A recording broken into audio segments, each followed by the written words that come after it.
बिस्मिल्लाहिर्रहमानिर्रहीम। टेस्टी। जी हाँ, आज हम बनाएंगे बहुत ही टेस्टी आज़ादी टी केक। मैंने इसे 14 अगस्त के हवाले से ग्रीन कलर दिया है, इसलिए मैं इसे आज़ादी टी केक कह रही हूँ। इसके लिए ना तो आपको बीटर की ज़रूरत है, ना बटर की और ना ही अवन की। वैसे तो आप इसे अवन में बेक कर सकते हैं। आपने इसका रिजल्ट देख लिया है, अवन से किसी दर्जे भी ये कम नहीं है, बल्कि उससे भी ज़्यादा सॉफ्ट है, स्पंजी है। और मज़े की बात यह है, अगर आपके पास परफेक्ट मेजरिंग कप्स और स्पून्स नहीं हैं तो भी आप इसे बना सकते हैं। तो चलें आज की इस रेसिपी का आगाज़ इस दुआ के साथ करते हैं कि अल्लाह आप सबका दस्तरखान सजाए रखे और हम सबको सेहत और ईमान का रिज़्क अता फरमाए। तो जब भी आपने केक बनाना है, केक बनाने से पहले इसका सांचा रेडी कर लिया जाता है। इसके अंदर आप ऑयल लगा के, कोई भी पेस्ट लगा के उसके ऊपर ऑयल लगा दें तो आपका सांचा रेडी हो जाएगा।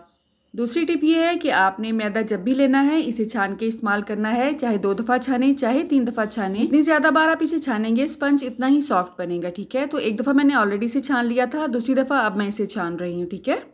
तो ये मेरा मेजरिंग कप है, अगर आपके पास ये नहीं है तो चाय वाला आम कप भी आप इस्तेमाल कर सकते हैं, लेकिन आपने तमाम अज्जा को फिर इसी हिसाब से मेजर करना है। 1 टीस्पून मैंने लिया है यहाँ पे बेकिंग पाउडर।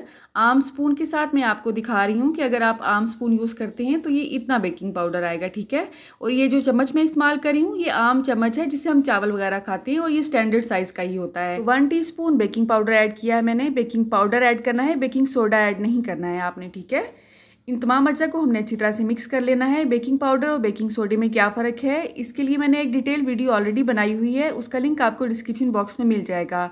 1 चुटकी मैंने इसमें नमक ऐड किया है। इसे भी मैदा और बेकिंग पाउडर वाले अमेज़े में अच्छी तरह से मिक्स कर लेंगे। अच्छा स्पंज बनाने के लिए तीसरी टिप ये है कि आपने बेकिंग के लिए जो चीज़ें भी लेनी हैं वो रूम टेम्परेचर पे होनी चाहिए। तो 2 दरमियाने साइज़ के अंडे मैंने लिए हैं, उसे हम शेकर जग में ऐड कर देंगे।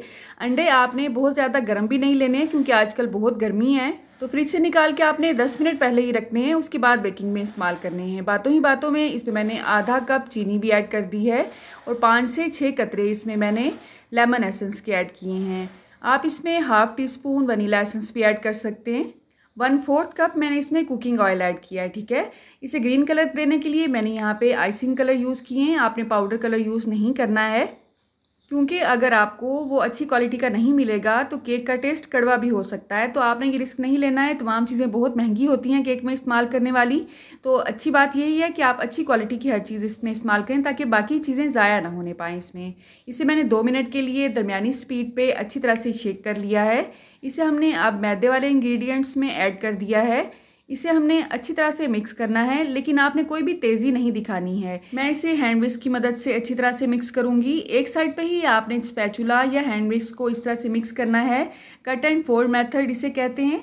ज़्यादा ज़ोर से अगर आप करेंगे तो जो स्पंज होता है वो बैठ जाता है या सख्त बनता है। तो मिक्स करने के बाद आपको लगेगा कि अच्छा खासा थिक है, बहुत हैवी है, ये बहुत मुश्किल से ये अमेज़ा नीचे गिर रहा है। तो इसे एडजस्ट करने के लिए हमने 1/4 कप इसमें दूध ऐड करना है। दूध ना तो आपने बहुत ज़्यादा ठंडा ऐड करना है और ना ही बहुत ज़्यादा गर्म लेना है, रूम टेम्परेचर पे ही लेना है। आपने गौर किया होगा कि अमेज़े का कलर बिल्कुल बाउल वाले कलर जैसा ही हो गया है, तो इसे डार्क करने की मैंने कोशिश की है। चंद मज़ीद ड्रॉप्स इसमें मैंने कलर के ऐड किए हैं, लेकिन मिक्स करने के बाद भी इसका कलर बिल्कुल बाउल जैसा ही था। अमेज़े को हम सांचे में शिफ्ट कर देंगे। अगर आप अंडों को स्किप करना चाहते हैं तो 1/4 कप जितना आपने रूम टेम्परेचर पे दही इसमें ऐड कर देना है, उससे भी रिजल्ट यही आता है, ठीक है।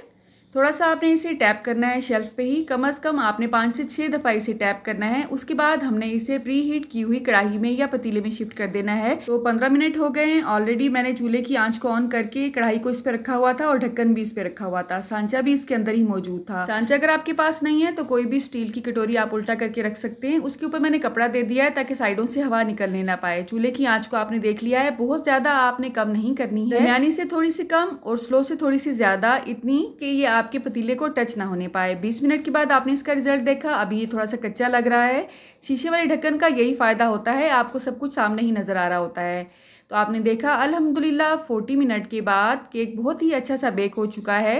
स्क्यूअर या स्टिक इसमें इंसर्ट करके देखेंगे तो आपको कोई भी गीला मेज़ा इस पे लगा नहीं नजर आएगा। इसका मतलब यही है कि केक बहुत अच्छा सा बेक हो चुका है। तो इसे बिल्कुल ही आपने अनकवर नहीं करना है। 5 मिनट के लिए आपने ढक्कन को थोड़ा सा साइड पे कर देना है, उसके बाद आपने इसे निकालना है और 10 मिनट के बाद आपने इसे सांचे से निकालना है।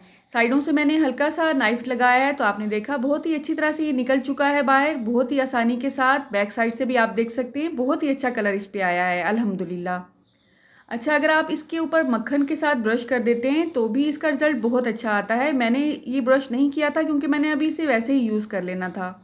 अगर आपने इसे 2-3 दिन रख के खाना है तो आप इसके ऊपर मक्खन से हल्का सा ब्रश कर देंगे अगर, तो ये 3 से 4 दिन तक भी बिल्कुल फ्रेश रहेगा। एयर टाइट बॉक्स में आपने इसे रखना है, अगर ओपन रखेंगे तो ये हार्ड हो जाएगा। केक की मेरी बहुत सी ऐसी रेसिपीज़ हैं जिन्हें अगर आप फॉलो करेंगे तो बहुत ही अच्छा रिजल्ट आता है। केक की अलग से मैंने प्लेलिस्ट बनाई हुई है। क्रीम केक भी मैंने बहुत ही आसानी के साथ आपको बनाना सिखाया है। आपने एक दफ़ा प्लेलिस्ट को ज़रूर चेक करना है, इंशाल्लाह आपके लिए वो बहुत कारआमद साबित होगी। तो आपने देखा बहुत ही आसानी से ये टूट रहा है, स्पंज भी बहुत अच्छा है।